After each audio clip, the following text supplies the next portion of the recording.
2026년 6월 24일, 6월 23일 주일 오전 예배 마태복음 21장 1절에서 11절입니다. 우리 구주 예수 그리스도의 사랑을 받는 성도 여러분, 한 제약회사에서 예년 같으면 지금쯤부터 시작해서 7월까지 대학생을 대상으로 국토 대장정을 했습니다. 20일 안팎의 기간 동안 우리나라 남쪽 끝 해남에서 시작해서 거기서부터 걷기 시작해서 북쪽 임진각에 이르는 행사입니다. 계속 걷는 것입니다. 20일 안팎. 계속 국토를 걸어서 한 행사입니다. 그러나 코로나 이후로 올해까지 몇 년간 그 국토 대장정도 중단되었다고 합니다. 폐지된 건 아니고 잠정 중단되었다고 합니다. 그 국토 대장정이 있었던 기간에 공중파에서 처음 해남부터 마지막 북쪽 임진각까지 동행 촬영한 것을 방송한 것을 본 적이 있습니다. 내용은 여러분들이 상상하는 것과 같습니다. 처음에는 설레는 마음으로 출발합니다. 그러다 사흘, 나흘이 지나면서 발이 까지는 사람이 나오고 또 10일이 지날 무렵 그 어간부터는 이 걷기를 계속해야 하는가 주저하고 망설이는 사람들, 특별히 여학생들이 많습니다. 너무 힘들죠. 계속 걷는다는 거. 물론 낮에 제가 보니까 2시부터 4시까지는 좀 낮잠을 잔다고 하지만 또 계속 걸어야 된다는 거. 너무 힘들지 않습니까? 해남부터 임진각까지. 그것도 올해 이제 올해도 못하는 이유가 물론 대학생들이 그걸 좀 스펙에 별로 의미도 없다고 생각하고 있고 또 그 기간이 꼭 장마철 또 무더위와 겹치는 때라 너무 힘들지 않겠습니까? 그래서 그때 10일이 지나면서 이거 어간에 이거 해야 되나 말해야 되나 너무나 고통스럽습니다. 그때 같이 간 동료들이 같이 가자고 독려하면서 도와줍니다. 그게 내용입니다. 공주파에서 지금 제가 하는 내용이 도와줍니다. 그래야 좀 감동이 있잖아요. 이제 마지막 임진각이 코앞이고 있는 힘 없는 힘 다해서 걷습니다. 그 시가 최종 목적지인 임진각에는 이미 그 행사에 참여한 지인들과 친구들, 가족들로 꽉 차 있습니다. 그들이 도착하기만을 목베어 기다리고 있습니다. 드디어 아들, 딸, 친구들이 몸은 지쳐있지만 해냈다는 기쁨에 만개한 웃음으로 또 다른 어떤 사람들은 임진각이 보이고 가족과 친구들이 있는 것을 보면서 눈물을 흘리면서 마지막 걸음을 뗍니다. 막 도착했습니다. 이미 임진각은 눈물바다가 되었습니다. 한 곳에서는 행가를 치기도 하면서 기쁨을 만끽합니다. 기다리던 가족과 친구들은 꽃다발과 박수로 이 긴 여정을 마친 친구와 아들, 딸들을 환영합니다. 마지막 국토 대장정의 순례의 종착지의 모습입니다. 저는 오늘 본문도 예수님의 순례의 마지막 종착지인 예루살렘에 도착하면서 맞이하는 환영식을 다음과 같은 내용과 제목으로 말씀을 전하고자 합니다. 제목은 어린아이와 젖먹이 입에서 나오는 찬미로 원수와 보복자들을 잠잠케 하신다. 첫 번째로 예수님이 자신을 왕으로서 모든 사람에게 드러내신다. 두 번째, 어린아이와 젖먹이의 입에서 나오는 찬미로 원수와 보복자들을 잠잠케 하신다. 지금 예수님은 예루살렘으로 들어가십니다.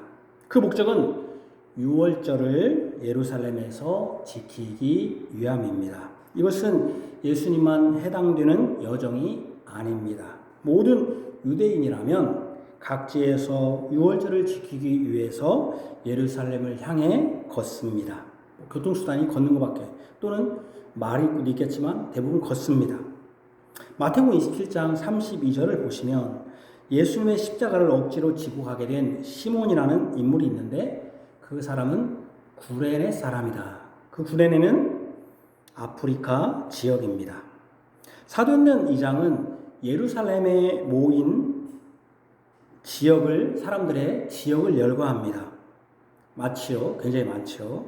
그러니까 유월절을 지키기 위해서 흩어진 유대인들이 예루살렘으로 이렇게 많이 모였습니다. 유월절을 지키기 위해 각지에서 모인 순례자들로 예루살렘은 넘쳐난 곳입니다.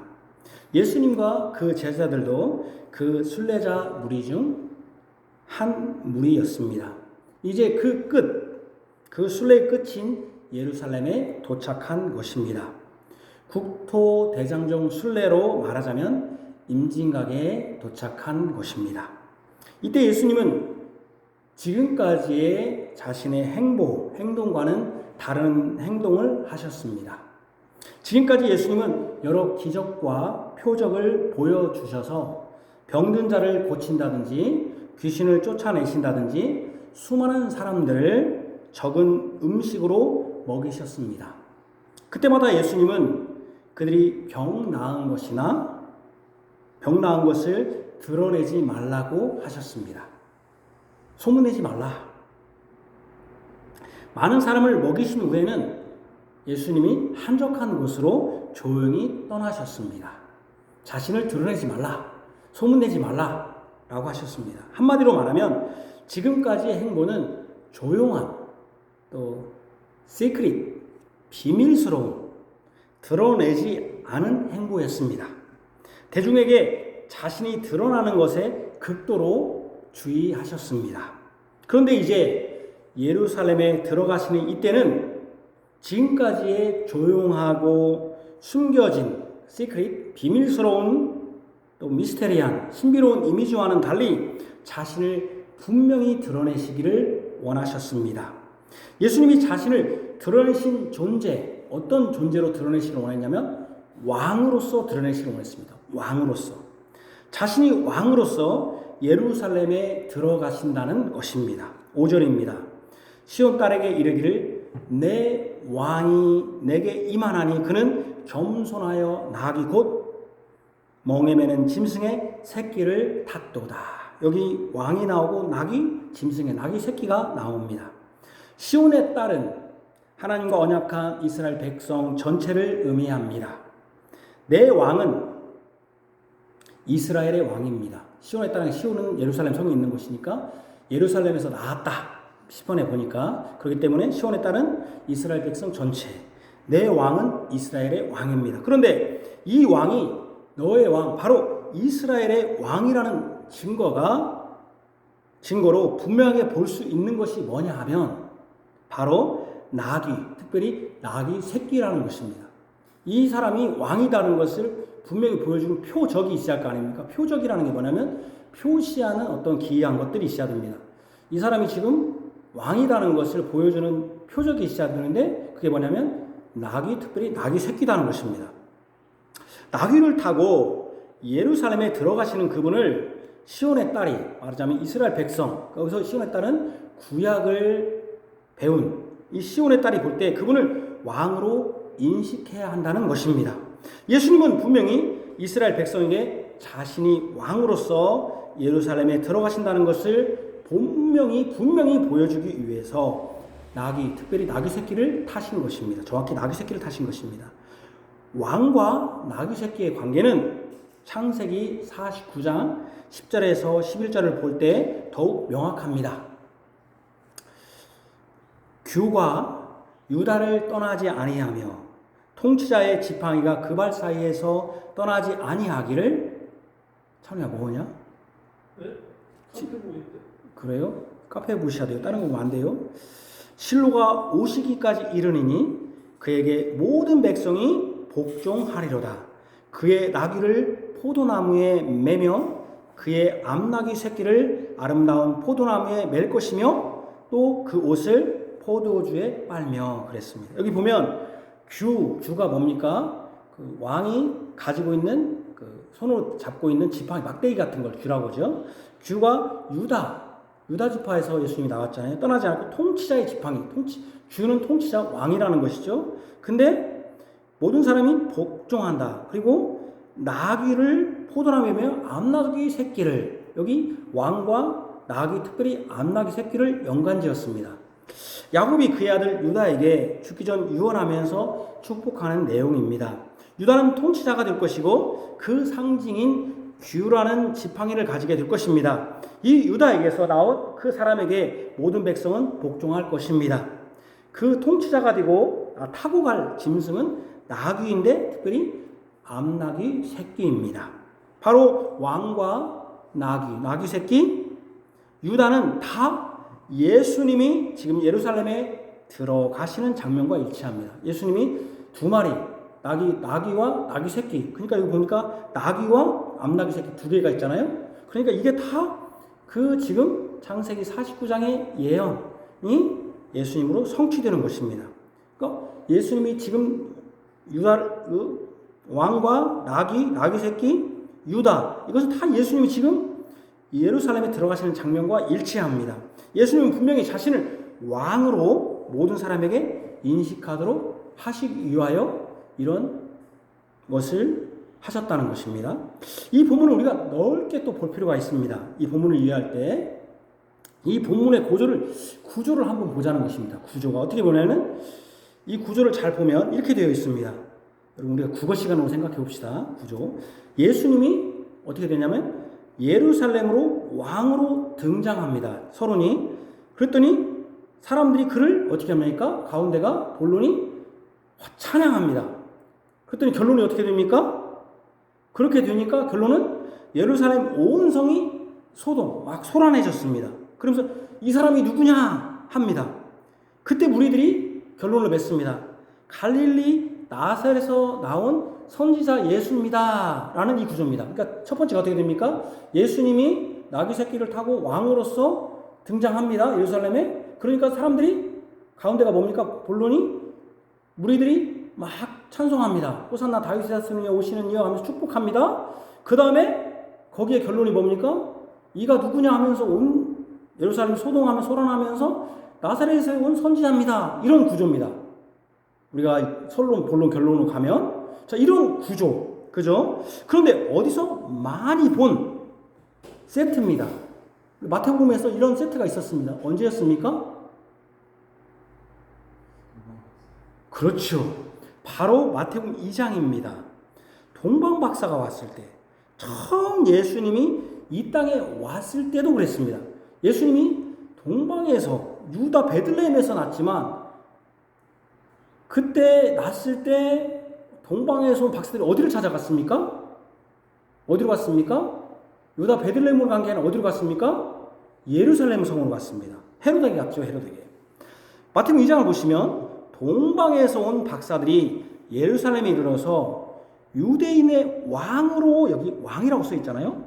예루살렘에 이르러 유대인의 왕으로 오신 이가 어디 있느냐 하니까 헤롯 왕과 온 예루살렘이 소동합니다. 우리 마태복음 2장을 한번 펴보시죠. 마태복음 2장 잡아주시고 마태복음 2장을 펴봅시다. 좀 잘 알지만, 마태복음 2장 잘 알지만 한번 봅시다.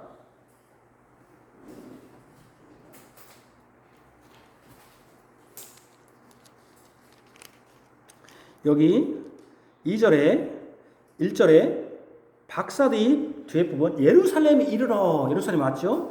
유대의 왕으로 여기 나시니 어디 있습니까? 왕 했습니다. 우리가 별을 보고 그에게 경배하러 왔습니다. 경배. 그랬더니 어떻게 그렇게 왔습니다. 그랬더니 어떤 일이 벌어졌습니까? 이 경배하러 한다고 하니까 어떻게 헤롯 왕과 온 예루살렘이 듣고 소동했습니다. 소란해졌죠? 그래서 그리스도가 어디서 나겠느냐? 이가 누구냐? 똑같죠? 그 다음에 유대 땅 베들레헴이다 한 다음에 쭉 내려가 보십시오. 그랬다가 어디로 내려가면 쭉 가다가 23절 마지막에 나사렛이란 동네에 가서 사니 이는 선지자로 하신 말씀에 나사렛 사람이라 칭한다.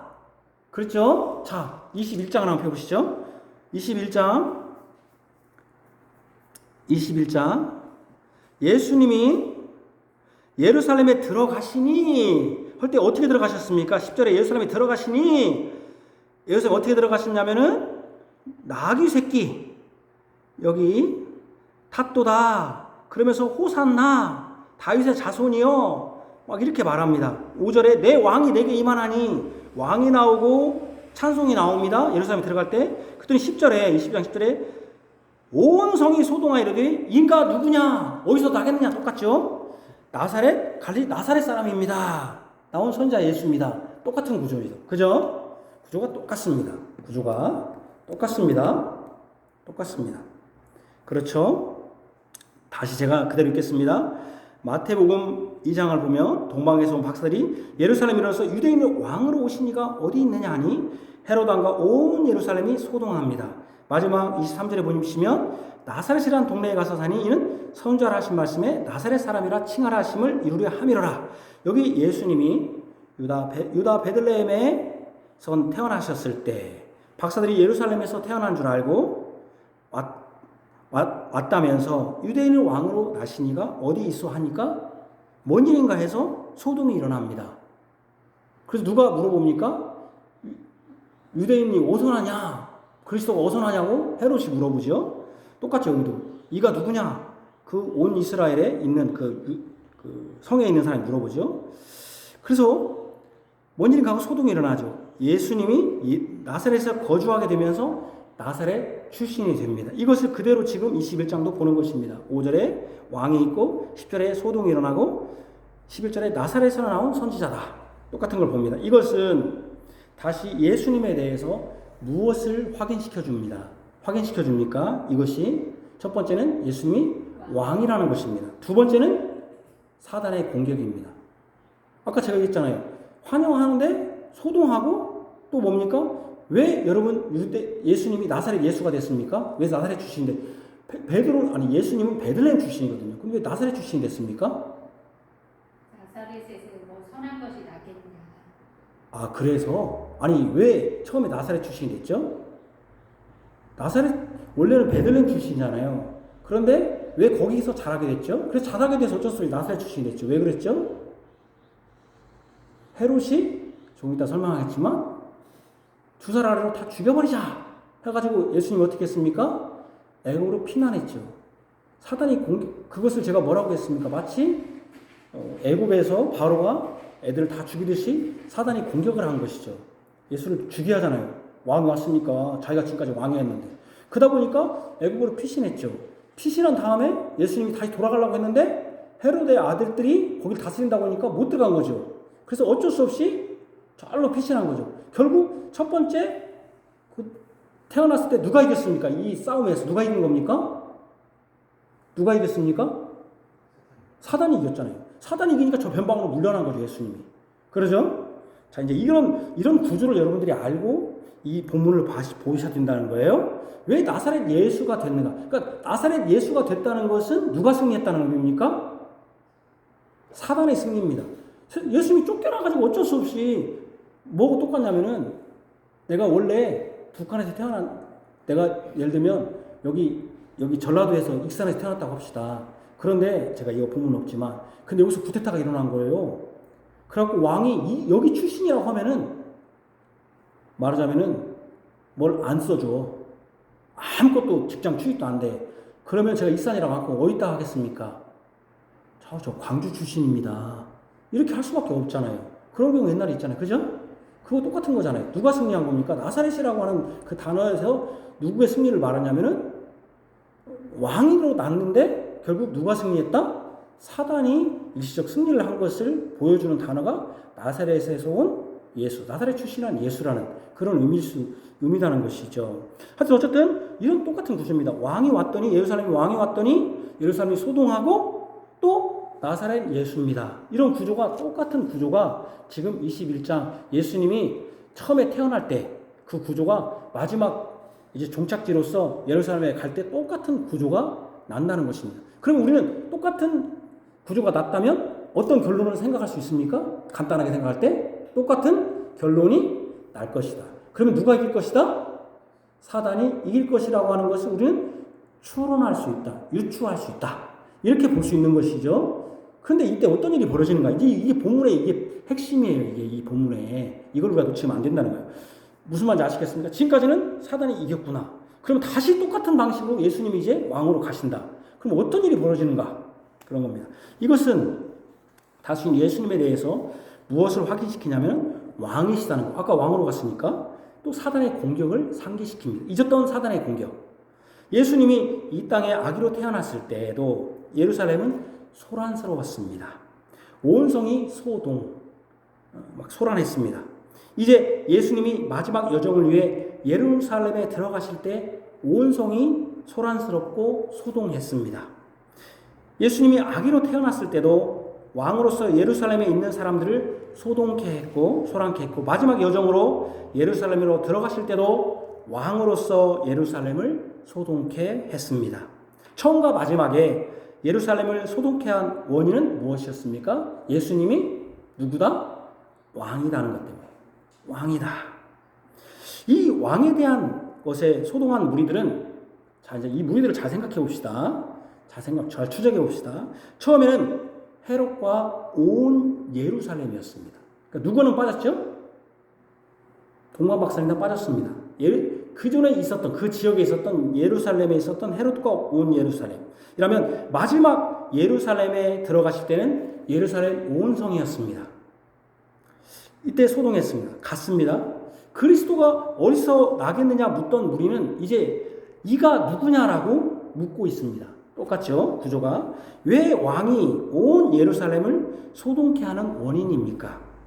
왜 이 왕이 왔다는, 예수님이 왕이라는 이것이 온 예루살렘, 이스라엘 백성들은 지금 왕을 기다리고 있잖아요. 진정한 메시아를 기다리고 있는데 왜 예루살렘에 왕이 왔다는데 왜 이렇게 소란하고 있는가? 그 원인을 생각해보고, 그리고 왜 예수님은 처음과 마지막 예루살렘의 왕으로서 등장하신가도 생각할 필요가 있습니다.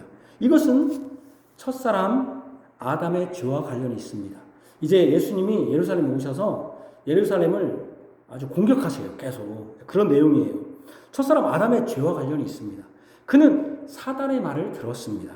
하나님이 선악을 알게 하는 나무의 열매를 먹지 말라고 한 이유가 하나님과 같이 될까봐 그랬다는 식으로 유혹했습니다. 사단은 아담에게 내가 선악을 알게 하는 나무의 열매를 먹고 선악을 판단하는 하나님이 되봐, 이렇게 한 것입니다. 어떤 종교 이단은 선악을 알게 하는 나무를 따먹은 것이, 제가 여기 이제 생각이 났으니까, 이 설교 준비하고 생각이 났으니까 여러분 얘기합니다. 따먹었다는 게 성적 표현이다. 내가 여성을, 남자를 따먹었다. 성적 표현이다. 이렇게 했다는 겁니다. 이게 맞는지 아닌지, 자, 우리 찾아봅시다. 창세기 3장을 한번 찾아봅시다. 창세기 3장.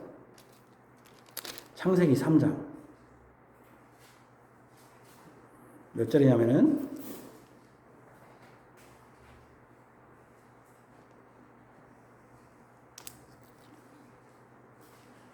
이 절부터 보겠습니다.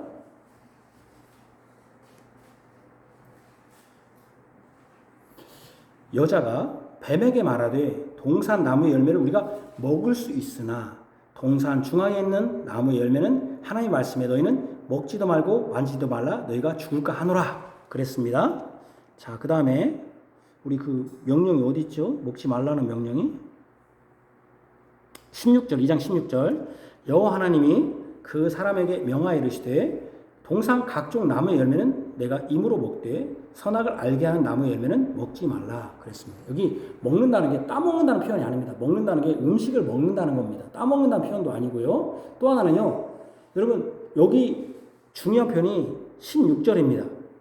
그 사람들은 뭐라고 말하냐면은 여기 나무를 따먹은 것이 성적 표현이다 하는데, 여러분 그러면 이미 선악을 알게 하는 나무를 따먹기 전에 이미 나무를 열매를 먹었습니까? 안 먹었습니까?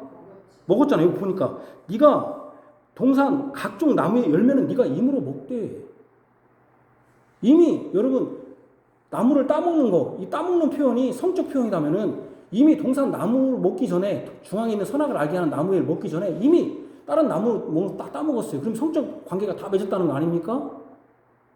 그러죠? 그러니까 여기서 먹는다는 표현은 다른 표현에서는 음식을 먹는다, 우리가 음식을 먹는 거 있잖아요. 이런 똑같은 표현이에요. 그러니까 말도 안 되는 설교를 설명을 하는 것이죠. 그러니까 여러분 그런 표현이 아니라는 거예요. 생각나니까 제가 설교 준비하면서. 어쨌든 중요한 건 뭐냐면 선악을 알게 하는 나무를 먹지 말라고 하는 이유가 사단이 어떻게 유혹했냐면은 하나님과 네가 같이 된다. 하나님과 같이 되니까 일이 차단하는 거야. 이렇게 유혹했습니다. 사단은 아담에게 내가 선악을 알게 하는 나무의 열매를 먹고 선과 악을 판단하는 하나님이 한번 돼봐라 한 것입니다. 네가 하나님처럼 왕이 되라고. 네가 왕이 돼봐. 그래서 얻은 것은 하나님을, 그래서 그것을 동산 중앙에 있는 선악을 알게 하는 나무를 먹었을 때 거기에서 얻은 것은 하나님을 왕으로 모신 것이 아니라 사단을 왕으로 모시고 사단의 종이 되어 죽음으로 망하고 사단을 왕으로 섬기게 된 것입니다. 왕이 바뀐 거죠. 뿐만 아니라 사단의 종이 된 사람은 진정한 왕이신 하나님이 없으니 자신 스스로 왕이 되어 자신이 스스로 주인처럼 살았습니다. 이것이 사단이 하나님의 말씀에서 떠나 죄 지은 사람에게 심은 속임수의 정점입니다. 내가 스스로 하나님, 내가 스스로 왕이니 누군가의 도움이나 구원은 필요 없어. 난 내 힘으로 살면 된다. 나의 주인은 나야라는 거짓 확신을 사람에게 주었습니다. 이 속임수의 전략은 대성공을 이루었습니다. 하나님을 주인과 왕으로 섬기지 않는 사람은 스스로 허망하고 헛된 것에 빠져서 우상을 섬기고 스스로 자신을 우상화하여 자신을 신뢰하고 자신의 힘으로 구원을 포기할 수도 있다고 생각하게 되었습니다. 모든 결정권은 하나님께 있는 것이 아니라 자신에게 있다고 여긴 것입니다. 이것이 비극이며 이것이 하나님을 왕으로 인정하지 않고 섬기지 않는 사람들, 즉 사단의 매인 사람들의 생각입니다. 이렇게 사단이 지금까지 예수님이 오시기 전까지 지금 계속적으로 이스라엘, 선택된 이스라엘을 빼놓고는 또 이스라엘 내에서도 사단이 계속적으로 이렇게 유혹하고 속여 놓았습니다. 예수님이 이 땅에 오시기 전에 이 사단의 전략은 대성공적이었습니다. 그런데 예수님이 오심으로 위기에 처했습니다. 예수님이 아기로 이 땅에 오심으로 진정한 왕이 이 땅에 임한 것입니다. 거기다 이 왕은 예루살렘에 들어오실 때 첫사람 아담과는 전혀 다르게 겸손하게 그리고 구약의 말씀을 온전히 순종하심으로 첫사람 아담은 겸손하지 않고 교만했죠. 왕이 되려고 또 순종하지도 않았죠 하는 말씀인데 겸손하게 구약의 말씀을 온전히 순종하심으로 들어오고 있으니 얼마나 사단이 두렵고 무섭고 자신이 지금까지 속임수가 다 탈로 날까봐 얼마나 두렵겠습니까? 그리고 자신이 이제 왕이 아니다는 거, 자신이 이제 결박된다는 걸 생각하니 얼마나 두렵겠습니까? 그러니 온 예루살렘이 소동한 것입니다. 그러니까 이 소동한 것은 누가 소동한 거예요? 사단과 그 무리들이 난리 난 거죠. 이제 지금 사단이 난리 난 겁니다. 그러므로 예수님은 처음과 마지막 예루살렘에 자신을 왕으로서 드러낼 필요가 있었습니다. 그것도 겸손한 왕, 하나님 말씀 온전히 순종하심으로 성취하시고 온전케 하시는 왕으로 드러낼 필요가 있었습니다. 그분이 그리스도요 왕이시라는 것을 드러내실 필요가 있었습니다. 21장 11절에 갈릴리 나사렛에서 나온 선지자 예수라는 말이 예수님을 폄하하기 위해서 깔보기 위한 목적으로 한 말일지라도 마태복음 2장에 예수님이 헤롯 가문의 핍박을 피해 가신 지역이 나사렛이어서 나사렛 사람이라고 불려졌을지라도 마태복음 2장과 21장의 구조가 동일하다는 것을 다시 한번 확인시켜주는 결정적 말이기도 합니다. 이를 통해서 예수님은 손동네 나사렛 선지자가 아니라 이 땅에 그리스도로 오신 왕이라는 것을 다시 한번 확인시켜 주는 것이고 그것에 대해서 사단이 지금 난리 났구나. 사단이 지금 비상사태가 됐구나. 이런 것을 지금 알려주는 것입니다. 예수님이 이 땅에 오신 시점과 마지막 예수님의 들어가시는 이 시점에 온 예루살렘이 소동하는 것은 사단의 두려움과 불안감을 적나라하게 드러냅니다. 이 사단과 사단의 수하에 있는 이 무리들의 불안감은 이 예수님을 왕으로 알고 경배하고 찬양하려는 누군가가 있다는 사실.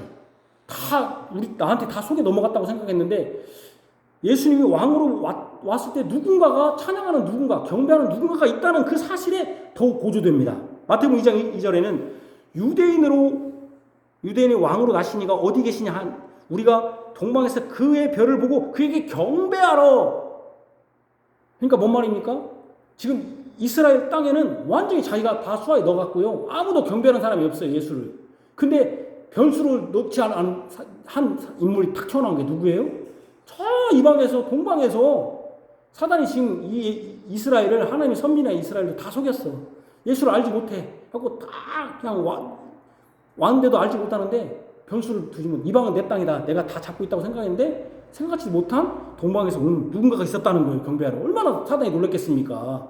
아니, 이거 지금 완전히 내가 다 잡고 있는데. 그죠?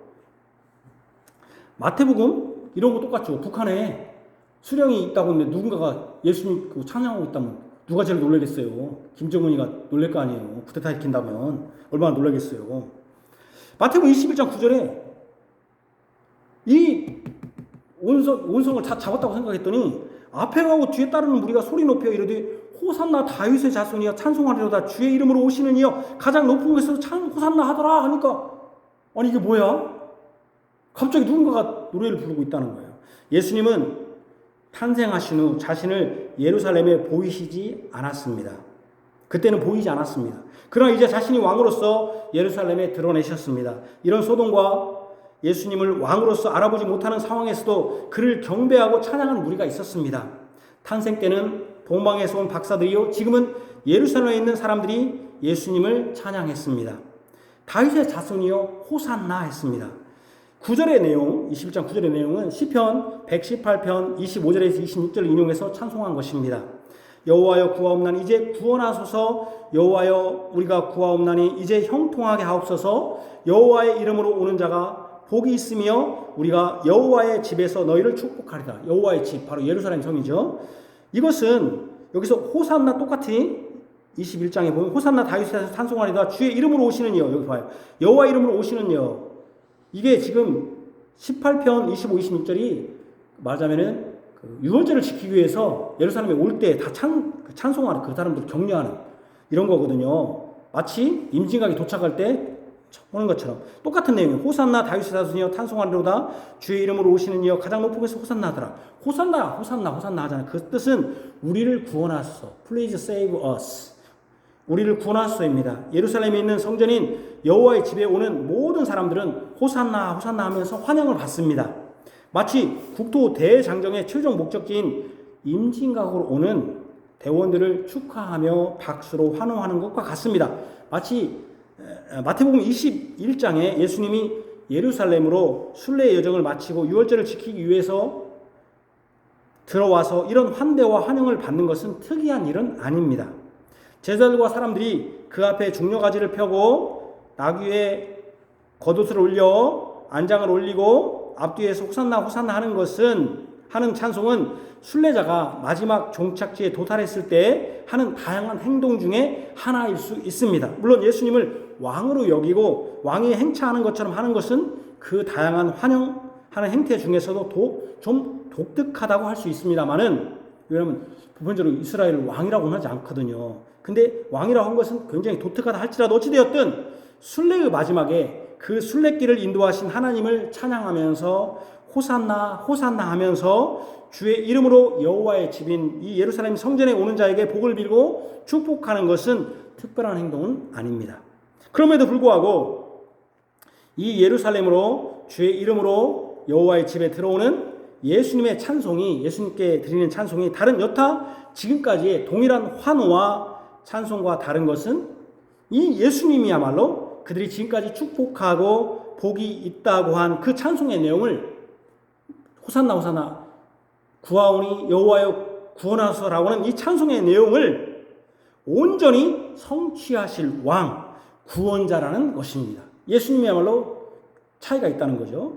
바로 그 전에는 호산나 하면서 다 자기들이 들어올 때 찬양을 받았어요. 호산나, 주님 우리를 구원하소서, 자기를 구원하소서, 우리를 구원하소서. 근데 구원할 분이 예수라는 이 차이점이 있다는 거예요.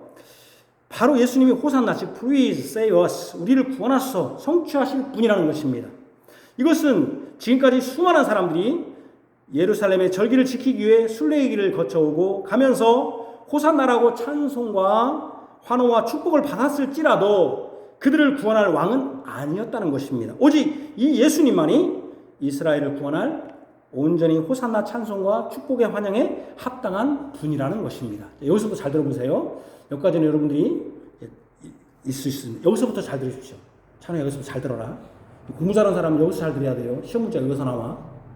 그런데 여기서 우리가 또 하나 간과할 수 없는 내용이 있어요. 지나칠 수 없는 내용. 그냥 모든 사람들이 간단히 지나치는데 우리 여기 8절을 한번 보십시다. 21장 8절. 8절을 보면 무리의 대다수는 그들의 겉옷을 길에 펴고 다른 이들은 나뭇가지를 베어 길에 펴고 그렇죠. 뒤에서 따르는 무리가 여기 무리가 나오죠. 8절과 9절에 무리가 나옵니다. 9절에 무리가 누군가? 이 8절과 9절에 누군가? 보편적 그리고 또 하나의 무리가 있어요. 뭐냐면 11절에 무리가 이르되 무리가 3명이 나오죠. 3번이 나오죠. 다시요. 8절에 무리의 대다수가 그들의 겉옷을 길에 펴고 나뭇가지를 펴고 길에 펴고 무리가 소리내어 찬송하는 무리가 있는가 하면 10절에 온 예루살렘이 소동하면서 이는 누구냐 하면서 무리가 이르되 갈릴리 나사렛 선지자 예수입니다라는 무리가 있어요. 그죠? 한 무리는 하나님을 예수님을 찬송하는 무리가 있고 한 무리는 예루살렘 성에 있어서 소동하면서 이 사람이 누구냐 할 때 많은 무리가 있다는 거예요. 그죠? 이 무리가 두 무리의 무리가 있죠. 세 번은 썼지만 두 무리의 무리가 있다는 거예요. 그래서 이 보편적 해석 우리가 지금까지 저도 그렇게 설교한 적이 있는데 그래서 제가 요즘 마태복음 다시 성경만 잘 보고 연구를 해보니까 그리고 제가 옛날에 맨날 목사님들한테 설교를 듣다가 성경을 내가 진짜 보고 그리고 주석을 보지 않고 먼저 성경만 뚫어지게 보다 보니까 제가 잘못 설명했구나. 그렇다고 해서 이단이라는 건 아닙니다. 그렇게 그 사람들이 그냥 그런 걸 은혜를 받으시면 됩니다. 그러나 저는 여러분들에게 다른 해석을 하는 것입니다. 보편적인 지금까지 우리가 들었던 저도 그렇게 했던 보편적 해석은 이스라엘 전체의 무리들이다. 이 무리들이 대다수의 무리들이 그러니까 8절, 9절, 11절은 똑같은 동일한 무리들이다. 그 동일한 무리는 이스라엘 전체 무리들 거기에 모인 유월절을 지키기 위해 모인 순례자들이라는 것입니다. 그래서 이런 식으로 이 찬송으로 환영한 부분을 설명합니다. 이렇게 이제 그렇게 해석하면서 이 찬송한 부분을 어떻게 해석하냐면 이렇게 해석해요. 설교를 해요. 이스라엘 백성들이 예수님이 예루살렘에 들어올 때 다 환영했다. 그런데 그들의 환영은 사실은 이스라엘 민족의 해방을 위한 환영이었기에 예루살렘이 나중에 재판을 받고 자신들의 그 기대를 충족시키지 못한다는 것이 판명되었을 때 같은 힘으로 다른 소리, 바로 예수를 죽이라고 했다는 것입니다. 그러니까 사람들이 예수님에 대한 신인식, 즉 왕에 대한 인식이 자신들의 필요인 군사적, 정치적인 이스라엘의 해방으로서 왕으로 예수님이 인정하고 환영했는데 여기 들어올 때 그렇게 환영했는데 그 정도의 지도력을 가진 선지자나 왕으로서 우리를 모세처럼 구원해 줄 것이라고 여기고 호산나 찬양을 했던 사람들이 그렇게 찬양했던 사람들이 나중에 보니까 예수가 그럴 인물이 아니거든요. 자기들이 보니까 그것이 아니라는 것이 판명되고 안순간 돌변하여 같은 이름으로 다른 말, 즉 한 번은 찬송했는데 이제는 예수를 죽이라고 했다는 것입니다. 우리가 이제 보편적으로 이렇게 설교를 들었어요. 한 입으로 그래서 이렇게 한 거죠. 이렇게 사람이 변죽이 심하고 변덕이 심하다. 이렇게 하는 겁니다. 물론 이렇게 해석할 때 우리가 예수님을 제대로 알고 찬양해야 한다고 적용할 수 있습니다. 제대로 하고 찬양해야지 이렇게 찬양하면 안 된다. 그래서 사람의 변죽을 지적할 수도 있습니다. 캐나다 개혁교회 목사님 그렇게 설명을 받습니다. 이렇게 보편적으로 그래요. 여러분들이 하나님을 그냥 찬송한다. 근데 그들의 찬송은 온전하지 못했다. 그들의 찬송은 자기 기대로 찬송한 거, 진정으로 찬송한 게 아니다. 그래서 나중에 보면 똑같은 입으로 딴소리를 하고 있다. 이렇게 설명하고 사람이 이렇게 변덕이 심합니다. 여러분들의 예수를 자기 기대와 자기 소망으로 예수를 믿어서는 안 됩니다. 이렇게 해석하고 적용하는 조동이 잘 됐잖아요. 그래서 여러분들이 바르게 여러분들의 기대가 아니라 진정으로 예수님을 왕으로 모시합니다. 이렇게 설명할 수 있습니다. 뭐 좋은 해석일 수도 있습니다. 그런데 여기 본문을 잘 보시면은 8절의 무리와 10절, 11절의 무리는 다르다는 것을 알 수 있습니다. 예수님의 8절과 9절에 예수님이 예루살렘에 들어오시는 과정에서 찬송한 무리들이고 10절과 11절은 그 찬송으로 온 성이 진동하니 그에 대한 반응을 보인 무리들입니다. 무리들이 달라요. 들어올 때 찬송한 무리들이고 들어와 찬송을 보면서 그에 대해서 평가한 무리들이고 무리가 달라요. 그런데 이미 우리는 이 21장의 구조가 2장의 구조와 비슷하다는 말씀을 드렸습니다. 이런 점에서 보면 8, 9절의 무리는 대다수의 무리들이 호산나 호산나 찬양했다는 것은 2장에서 누구와 대응될 수 있겠습니까? 동방에서 온 박사들과 대응되는 게 맞습니다. 동방에서 박사는 순수하게 경배하러 왔기 때문에. 그 다음에 여기에 대응하는 맞고 8절과 9절에 그 대다수가 호산나 호산나 했다는 그 무리들은 그에 반해서 10절에서 11절에 예루살렘의 성 안에 있어서 이게 누구냐라고 묻고 답하는 무리들은 헤롯을 비롯한 온 유대인, 즉 헤롯에 속한 무리, 그 마태복음 2장에는 헤롯에 속한 무리들, 그리스도가 어디서 나겠느냐 소동하면서 나왔던 그 무리들과 대응하는 게 타당합니다. 그러니까 한 무리는 순수하게 예수님을 찬송한 무리들, 그게 뭐예요? 2장에서는 동방에서 온 박사들이고 여기는 그 예수님이 들어올 때 호산나 찬양했던 그 무리들과 대응될 수 있고, 또 한 무리는 나중에 예수님을 대적한, 이것을 보면서 소동하면서 예수님 대적한 사단의 수하의 무리들이다, 이렇게 보는 게 타당합니다. 하나님과 원수들로서 무리들인 것입니다.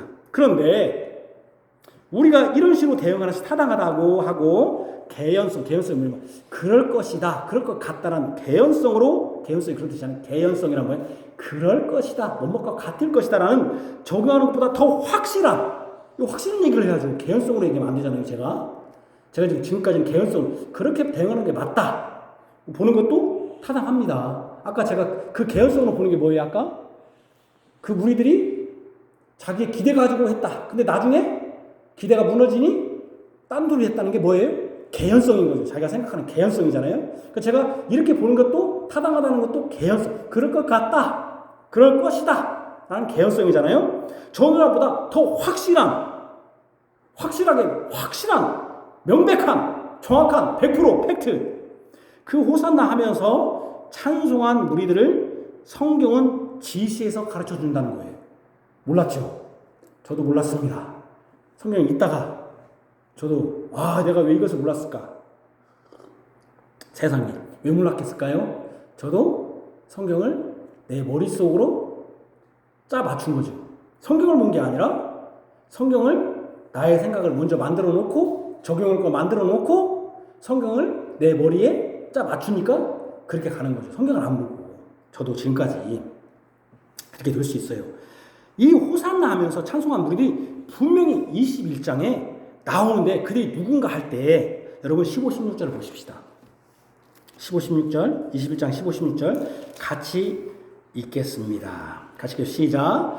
대제사장들과 서기관들이 예수께서 하시는 이상한 일과 또 성전에서 소리질러 호산나 다윗의 자손이 하는 어린이들을 보고 노하여 예수께 말하되 그들이 하는 말을 듣느냐. 예수께서 이르시되 그렇다. 어린 아기와 젖먹이들의 입에서 나오는 찬미를 온전하게 하셨다 함을 너희가 읽어본 일이 없느냐 하시고. 이거 보여? 대제사장과 서기관들이 예수께서 하신 이상한 일, 여기 이상한 일은 뭐겠어요?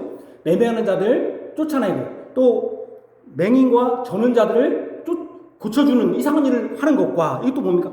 또 성전에서 소리질러 호산나 다윗의 자손이여. 이건 누구예요? 아까 대다수의 무리들이 한 거죠?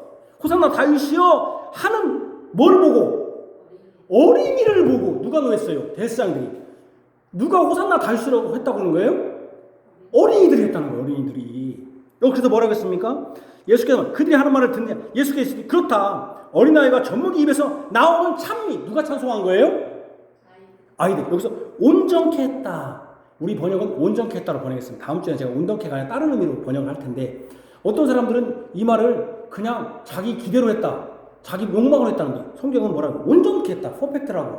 NIV 성경에 퍼펙트라고 했거든요. 성취한 뜻이 아니라 다음엔 다른 뜻도 있습니다. 다른 뜻으로 제가 오늘 번역할게요. 근데 여기서는 온전케 했다. 온전케 그 찬송이 온전하게 했다고 예수님이 했다는 건데 자기 기대로 그냥 자기 욕망으로 했다? 아니라는 거예요. 예수님은 어린이들의 찬송을 온전케 했다. 인정해줬다는 거예요. 인정해줬다.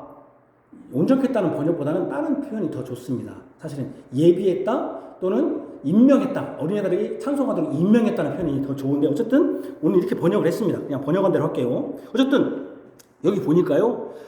문명은 이제 그 호산나 찬송한 건 누굽니까? 대다수의 무리가 누굽니까? 어린이들이라는 거예요. 어린이들. 예수님은 그 어린이들을 더 정확히 어린아기와 젖먹이, 토들러, 애들이었다는 거예요. 애들. 여러분, 애기들이 찬송하지 않고 어디 들어갈 때 비웃었던 사람이 있었죠. 그게 누구였죠?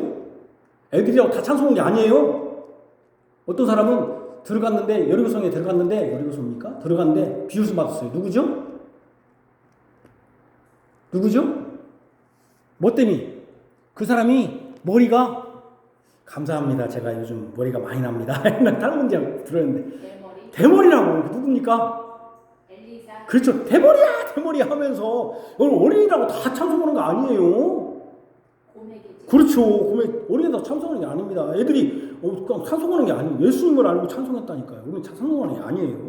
여러분 여기 보니까 주의 성령이라는 건 성경은 이 말이에요. 성경이 주의 성령께 쓰시게 주의 성령은 우리에게 예수님의 유월절을 지키기 위해 여기부터 중요합니다. 오늘 좀 길더라도 마지막 순례의 여정의 종착점인 예루살렘에 들어올 때 호산나 하면서 주의 이름으로 여호와의 온 사람을 축복하며 찬송한 무리들이 모든 사람 예루살렘에 있는 모든 사람이 아니라 어린이였다고 분명히 밝힙니다. 진짜 분명히 밝히잖아요.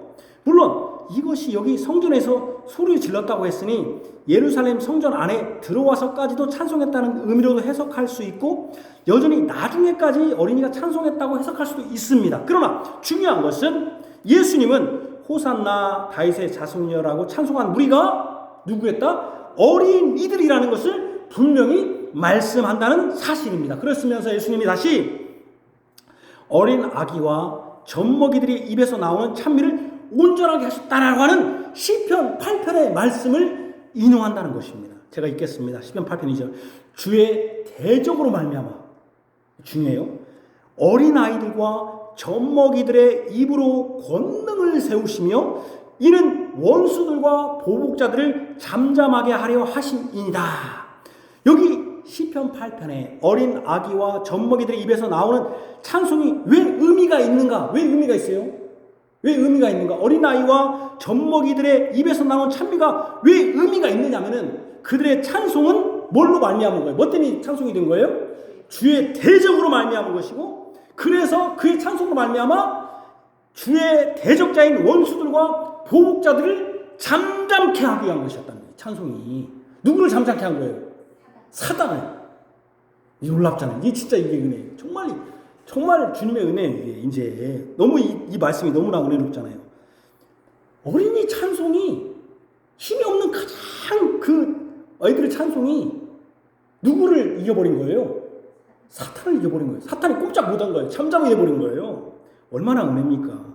이걸 보라는 거예요. 예수님 지금 왕으로 올라가시는데 원수들이 제가 좀 더 할게요. 좀 읽어보면 알아요. 지금 예수님으로 예루살렘에 들어가시는 예수님은 사실은 어디로 들어가냐면 사단의 소굴로 들어가요.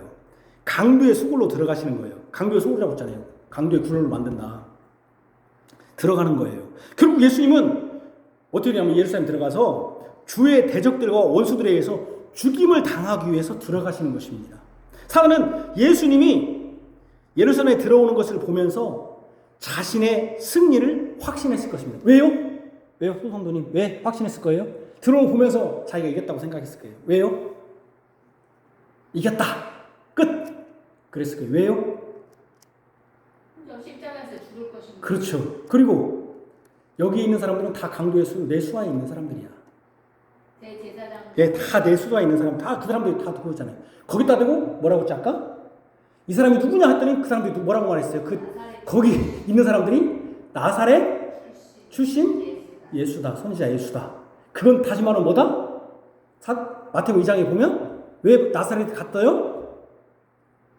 사단을 피해서 쫓겨가고 갔잖아요. 자, 봐보세요. 사단은 이걸 보면서 야, 내가 이겼다. 들어오는 거 보면서 자신은 확신하게 저자가 누군가? 바로 나사렛 출신 아닌가? 저자가 왜 나사렛 출신이라는 소리를 듣게 됐는가? 생각해보자. 왜 나사렛 출신 소리 들었는가? 원래는 베들레헴 출신 아닌가?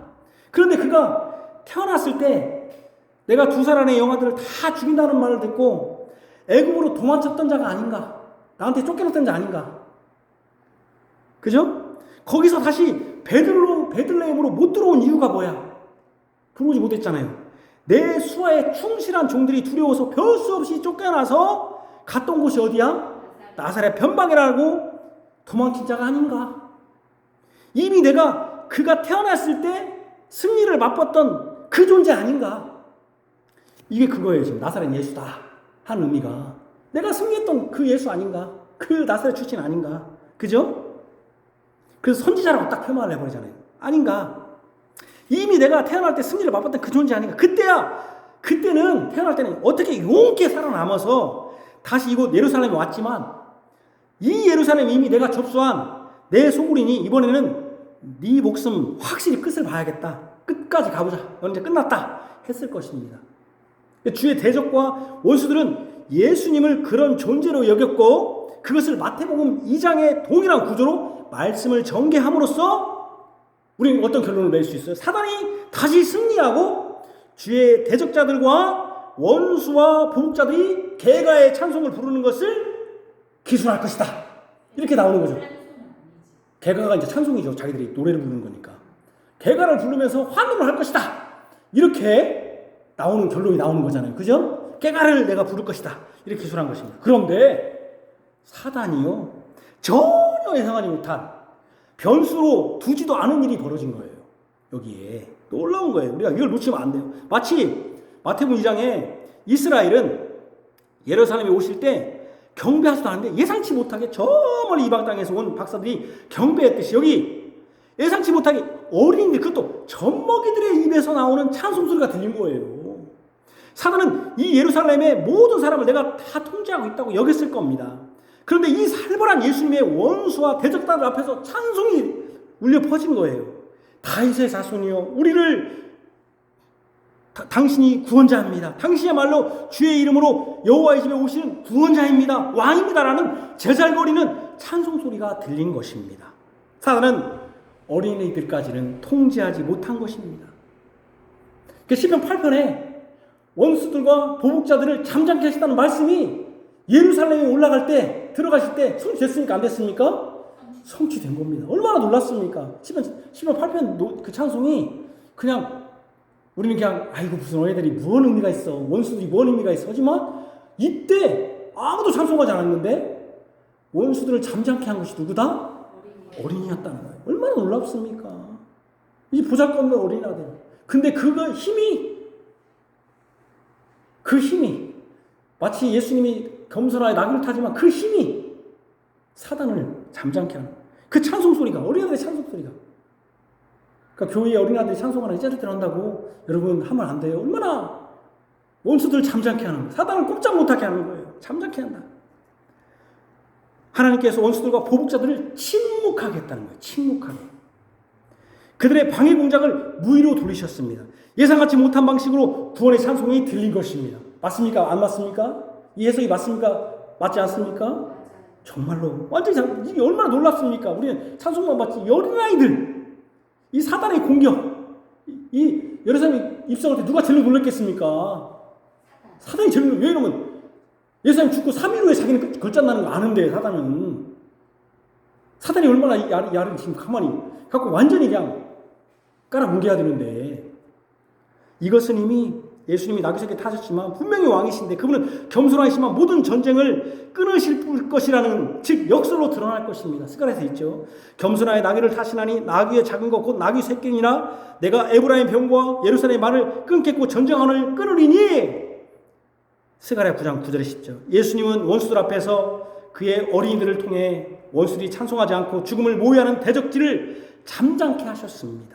예수님이 말씀하신 대로 천국은 큰 자를 통해서 이루어지는 것이 아니라 어린아이들처럼 하나님 나라를 받드는 자의 것이라고 했는데 진실로 가장 작은 자인 젖먹이들의 입을 통해서 원수들이 잠잠하게 되었습니다. 그들이 부끄럽게 되었습니다. 진실로 예수님은 어린아기와 젖먹이들의 찬송의 권능을 능력을 세워주셨습니다. 권세를 주셨습니다. 원수들과 보복자들인 예수님의 제역자를 잠잠케 하는 권세를 주신 것입니다. 이것이 예상치 못한 하나님의 섭리요 은혜입니다. 가장 낮은 자, 가장 작은 자를 통해서 하나님은 원수와 그 무서운 대적자들을 잠잠케 하는 권능을 세우시는 분입니다. 우리는 적은 무리입니다. 세상의 평가를 하더라도 하찮고 미약한 존재일지라도 우리들의 찬송, 이 몇 명 안 되는 이 찬송이 원수를 잠잠케 하는 권세와 권능이 있고 능력이 있는 것입니다. 우리들이 같이 하찮고 미약하고 작은 자라도 찬송하는 직분 주셔서 아까 지금 온전케 하셨다는 의미가 사실은 오데인이라는 뜻도 있거든요. 예배에다 프리페어라는 뜻도 있거든요. 그 부분을 다시 한번 할 텐데 이 직분을 주셔서 찬송하는 직분을 주셔서 원수들을 잠잠케 하는 권세와 능력을 주신 것입니다. 이것이 얼마나 하나님 우리에게 주신 아름다운 특권이며 영광입니까? 정말 영광입니다.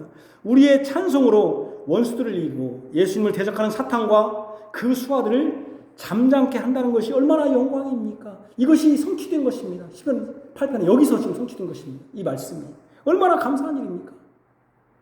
정말로 그 아이들, 하찮은 아이들 찬송 소리가, 그러니까 그 분노한 거죠. 왜 분노했습니까? 여기 그 15절에 분노했잖아요. 왜 분노했어요?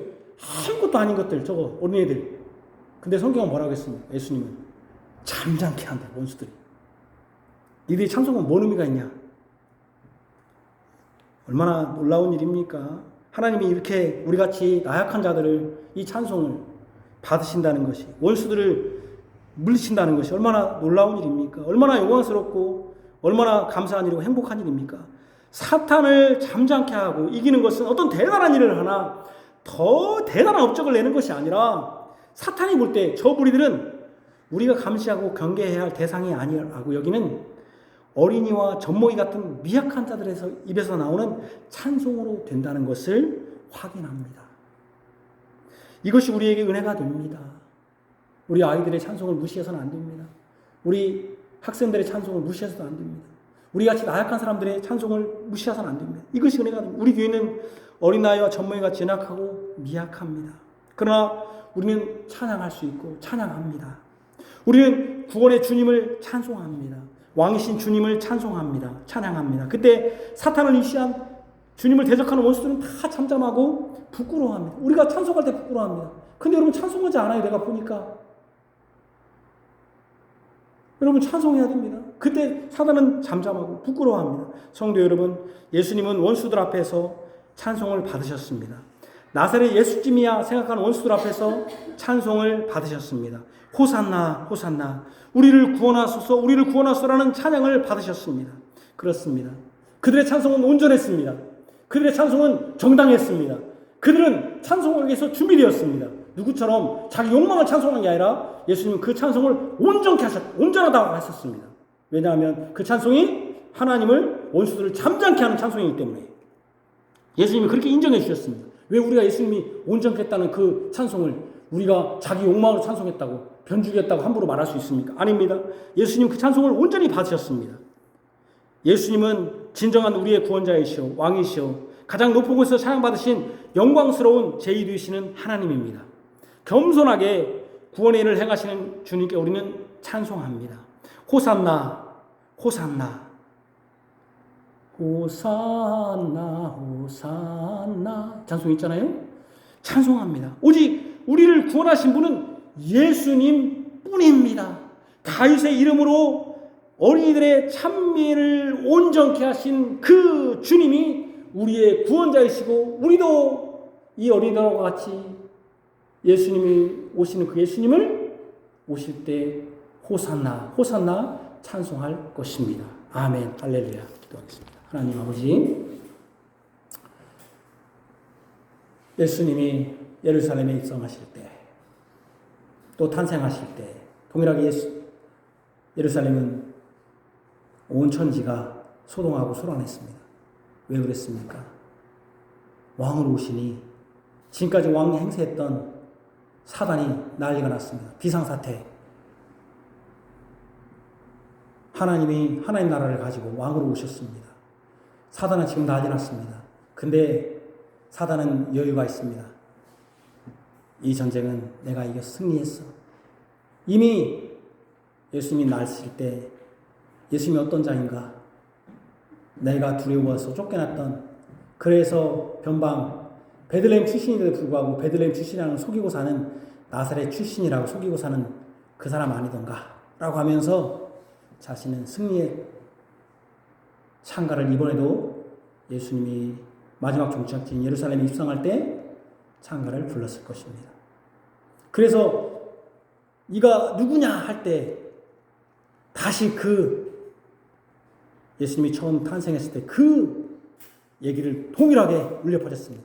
나사렛에서 나온 선지자 예수일 뿐입니다. 하하, 그렇구나. 내가 이겼다. 끝났다. 너희들이 그렇게 입에서 나오는 그 말을 할 때 이미 너는 내 수하에 있구나. 내 종들이구나. 예수는 끝났구나. 이렇게 사단은 생각했을 것입니다. 생각했습니다. 그러나 그가 생각하지 못한 무리들이 있었습니다. 예수님이 처음 탄생했을 때는 이스라엘 땅은 다 자기가 점령했을지 몰라도 저 동방 생각하지 못한 박사들이 와서 경배를 하더니 이곳에는 어린이들이, 예수님 말씀대로 어린아이와 젖먹이들의 입에서 나오는 찬송, 찬미는 통제하지 못하고 억제하지 못하고 그들이 관리하지를 못했습니다. 놀라운 하나님의 영광입니다.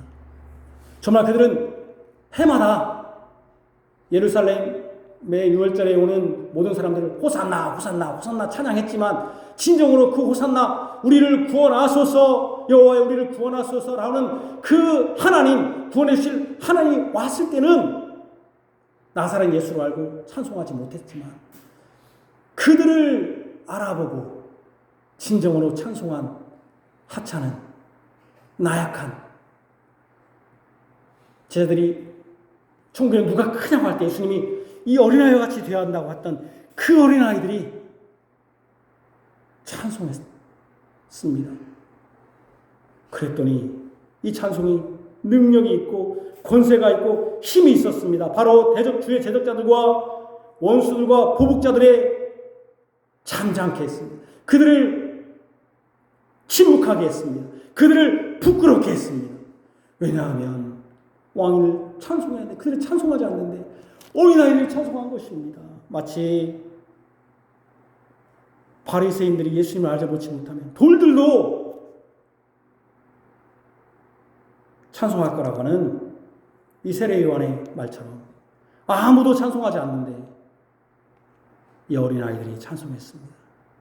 주님은 정말로 이 사람을 멸하는 방식이 세상과 방식과 다름을 오늘 말씀을 가르쳐 주었습니다.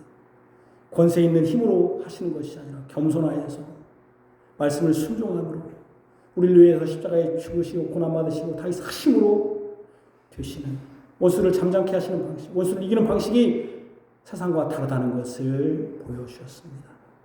주님, 우리는 적은 무리의 교회고 우리의 믿음은 더욱더 진전하지 못하는 나약합니다.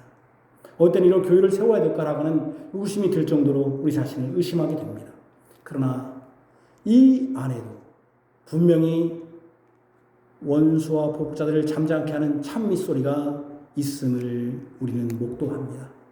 그 찬송 소리가 있을 때 이 교회는 입만 무성한 것이 아니라 분명히 열매가 있으며 주님이 잘했다 칭찬할 것이며 우리의 예배와 우리의 찬송과 우리의 교회 이름을 온전하다고 하시면서 우리에게 이 사명, 이 직분, 이 교회의 세움의 직분을 주실 줄 아옵니다.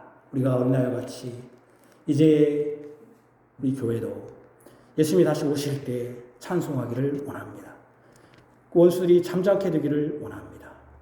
이 교회가 찬송이 주님을 섬김이 멈추지 않게 하여 주옵소서. 예수님 이름으로 기도합니다. 아멘.